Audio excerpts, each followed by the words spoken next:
Bom dia a todos, bom dia a todas. São Luís amanheceu, gente, sem um ônibus circulando. Apesar da decisão de ontem da desembargadora Ailka Esdras, que disse que devia ser garantido o percentual mínimo de 90% da frota de ônibus em funcionamento, em todas as linhas e itinerários, em todos os horários, com os respectivos motoristas e cobradores em todos os minutos do dia.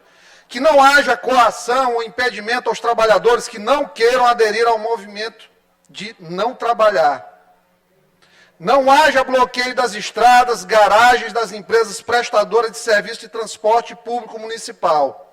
Que não seja praticada qualquer tipo de greve, tal como greve branca, operação tartaruga, greve de zelo, greve de ocupação, greve ativa, greve intermitente, greve seletiva ou qualquer outra que venha prejudicar a prestação de serviço público.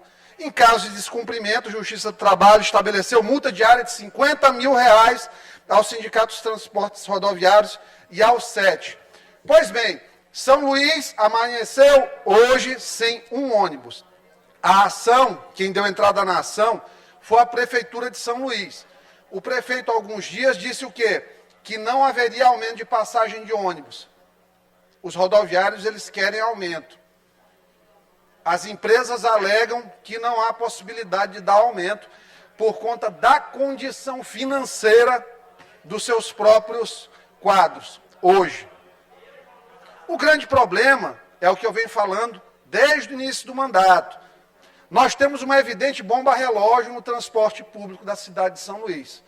Começaram a fazer gratuidades, cada vereador propôs uma gratuidade na época, não estou falando da atual composição da Câmara de Vereadores de São Luís, inclusive.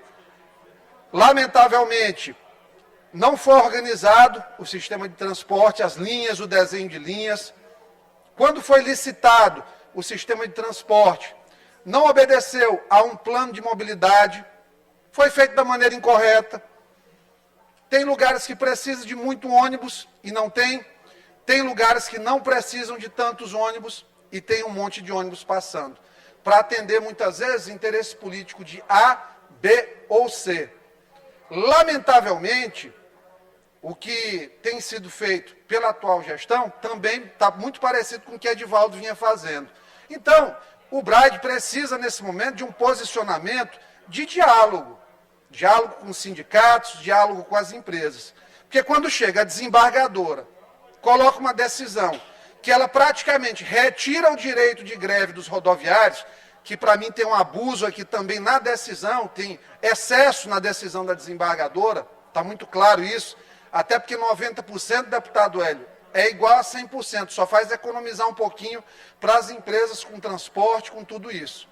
E aí, no outro dia, sai uma decisão como essa, o sindicato, literalmente, todo mundo adere para, muito provavelmente, tem um combinado com as próprias empresas. Combinado esse que a gente já vem falando há algum tempo aqui.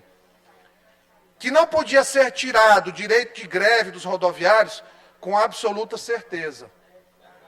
Quando a juíza diz 90%, não pode greve assim, greve assado, greve assim, greve assado, greve pintada, greve cor-de-rosa, greve branca, greve preta. O que acontece? Ela tira o direito. Não pode. Mas quando no outro dia tem um desrespeito total, a população não pode ser penalizada sem poder sair de casa para chegar ao emprego. Já está tão difícil a situação de trabalho das pessoas, já está tão caro pagar a passagem. E aí as pessoas não têm acesso a chegar porque cortaram 100%, é uma afronta, é um abuso. Abuso também do próprio direito de greve. Porque o transporte público é uma concessão que tem um direito subjacente também. O direito à greve, ele é um direito tão grande quanto o direito de ir e vir, ele não é maior que o ir e vir. Então não tem como a gente considerar normal 100% de greve. Mas nesse momento precisa ter uma intervenção das cabeças. A SMTT, o prefeito, sentar com o movimento para dialogar. Olha, eu não sei o que acontece, que em São Luís há muitos anos, desde o tempo de Castelo, que o prefeito não senta para conversar. com o movimento social, com a organização sindical. Precisa. Bora lá, Brad, vamos para a mesa de negociação. A gente precisa que você se posicione nesse momento para garantir, claro, o direito dos trabalhadores, mas principalmente o direito dos milhares, são centenas de milhares de ludovicenses, pessoas que moram aqui, que estão prejudicadas. Não tem nem como recorrer ao transporte alternativo, está em franca decadência. Eu imagino quem precisou, deputado Hélio, pedir um Uber hoje para chegar em algum lugar, quanto não teve que pagar para muitas vezes não perder o emprego. Então a gente se coloca no lugar dessas pessoas, porque já está tão difícil. Gás a R$ 104,99, combustível a R$ 6,15. Está complicado. Então é a hora dos homens públicos, das mulheres públicas, das pessoas públicas, mas principalmente das pessoas de bem, que se propuseram a fazer parte da administração pública, se posicionarem. Pessoas ficarem dentro das suas casas.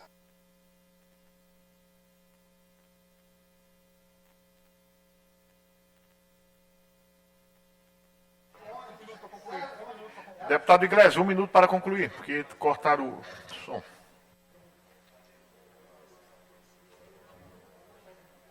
Liberado?